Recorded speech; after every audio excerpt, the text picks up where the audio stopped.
Good evening and welcome. Today we'll be talking about the very important role of a particular piece of cookware in the kitchen, the skillet. Now we have three types of skillet: non-stick, stainless steel, but there's only one true weapon of choice in this kitchen: cast iron. What are we going to cook? Well, last week we asked you, what would you like to see us feature? We got two responses. First, from the UK, Mrs. Lovett of London writes, "There's nothing quite like the flavor of pork. There's only one thing that really features that pork flavor that I can think of." We agree. In addition, a fan from Alabama who goes by Farmer Vincent also made a request for a dish with these savory flavors. So that settles it. Now, as you know, we recently bid goodbye to our sous chef. While we all miss Clarice, we all definitely enjoyed the farewell feast. However, I'm happy to introduce our new sous chef, Warren Matson. Welcome, Warren. Hi, everyone.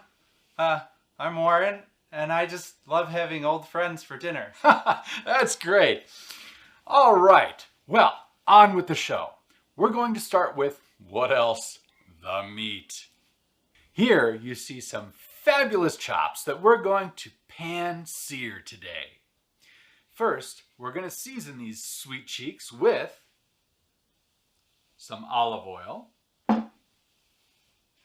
and a little sea salt, a little garlic, and some thyme.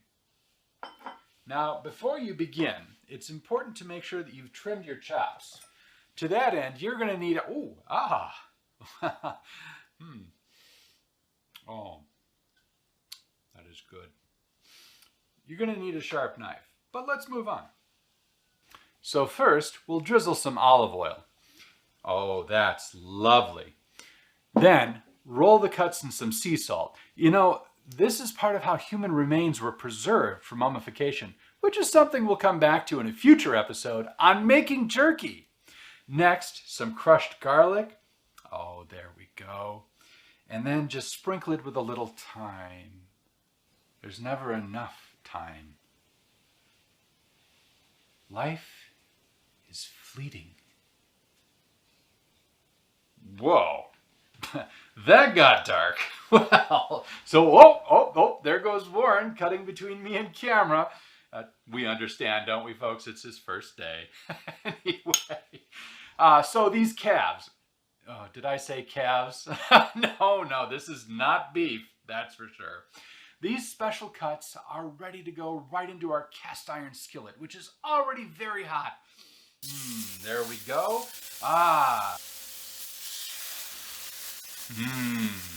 While that's heating, let's take a moment to talk about sourcing ingredients.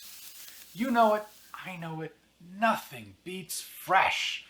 But you can't just come by fresh in this day and age. You can't go and grab it off the street corner. So consider raising your own, huh? Yeah. Oh, hey Warren, how's it going back there?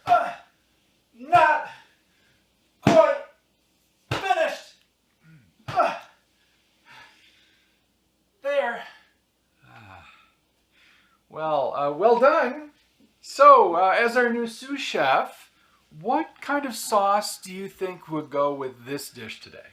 Well, a really easy pan sauce would be some honey, mustard, and some apple cider vinegar. Let me just get these sheep back in the pen, and then I'll come and show you guys. Sounds good. Well, these are ready to flip. Since we're on cast iron makes a wonderful tenderizer too. Try it sometime. Since we're on cast iron, we're going to use some tongs to flip. Now, I know if you're like me, you have an urge to stab and not grab, but trust me, in this case, grabbing is better. Oh, there we go. Yeah, look at the sear marks on that. You'll notice we removed the skin too, and if you kept that skin, I'll show you some fun crafts you can do with that on a future episode. I It sounds like there's something up in the larder there. Is everything okay, Warren?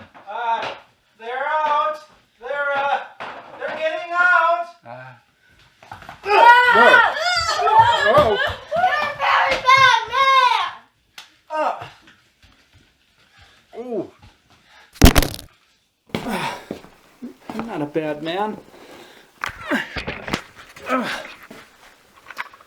Contrary to popular belief, I'm a nice person. Well, thank you for joining us on Cooking Friends Live. We'll see you next time when we do meat pies. Coming up next is Cutthroat Kitchen. Wait, that's a real show, Cutthroat Kitchen? Okay.